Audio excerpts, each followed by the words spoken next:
Good morning everyone. बच्चों, हम जामुन का पेड़ पाठ की समरी कर चुके हैं, तो चलिए डिस्कस करते हैं क्वेश्चन आंसर। क्वेश्चन नंबर 1, बेचारा जामुन का पेड़ कितना फलदार था और इसकी जामुनें कितनी रसीली होती थी। क्वेश्चन है, ये संवाद कहानी के किस प्रसंग में आए हैं। आंसर है, एक रात तेज आंधी से सेक्रेटरीट के अहाते में एक जामुन का पेड़ गिर जाता है और उसके नीचे एक आदमी दब जाता है। इसी प्रसंग में सुबह लोगों की भीड़ जमा हो जाती है और उस समय यह संवाद कहा गया। इसी कथन से संबंधित दूसरा क्वेश्चन है, इससे लोगों की कैसी मानसिकता का पता चलता है। आंसर है, इससे पता चलता है कि लोग कितने स्वार्थी हो चुके हैं। वे इस बात से दुखी हैं कि अब वे रसीली जामुनों से वंचित रह जाएंगे।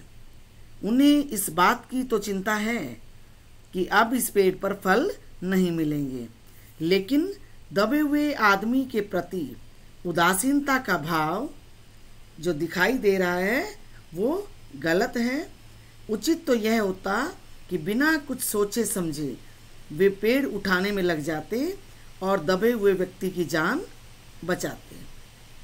नेक्स्ट क्वेश्चन, दबा हुआ आदमी एक कवि है, यह बात कैसे पता चली और इस जानकारी का फाइल की यात्रा पर क्या असर पड़ा।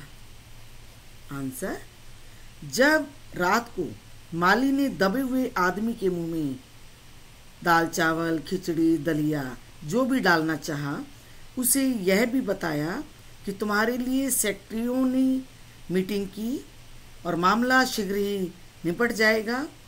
इस पर दबे हुए आदमी ने मिर्जा गालिब का एक शेर कह डाला, ये तो माना कि तगाफुल न करोगे, लेकिन खाक हो जाएंगे हम तुमको खबर होने तक।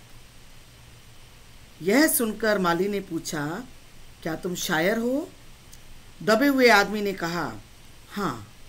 तो माली ने चपरासी को, चपरासी ने क्लर्क को, क्लर्क ने हेड क्लर्क को बताया और पूरे विभाग में यह सूचना फैल गई।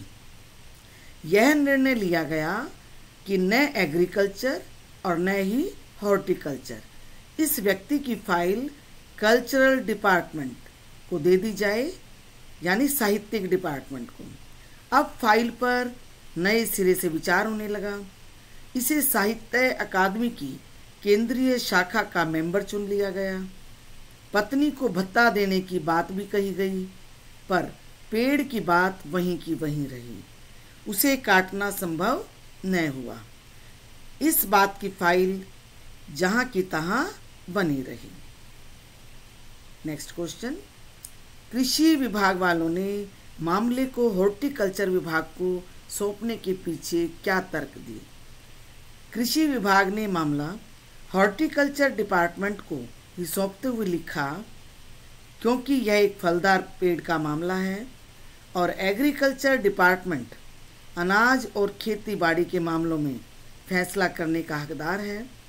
जामुन का पेड़ क्योंकि एक फलदार पेड़ है, इसलिए यह पेड़ हॉर्टिकल्चर डिपार्टमेंट के अंतर्गत आता है।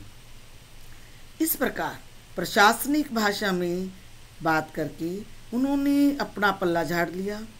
बेचारे दबे हुए आदमी के प्रति मानवीय संवेदना तो दूर दूर तक नहीं थी।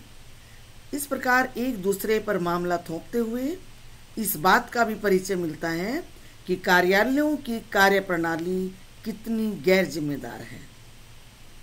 नेक्स्ट क्वेश्चन, इस पाठ में सरकार के किन किन विभागों की चर्चा की गई है और पाठ से उनके कार्य के बारे में क्या अंदाजा मिलता है, अर्थात क्या अनुमान लगाया जा सकता है।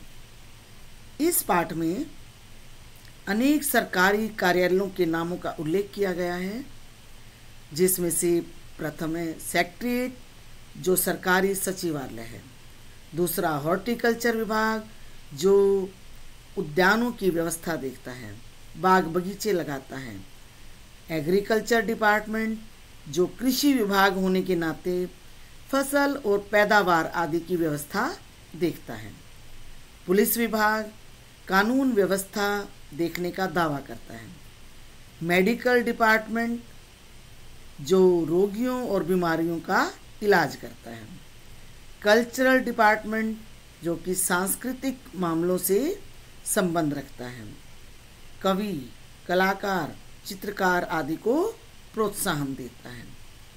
मगर इस पाठ में इनमें से एक भी विभाग सही ढंग से अपना काम नहीं कर रहा, अपनी जिम्मेदारी नहीं निभा रहा।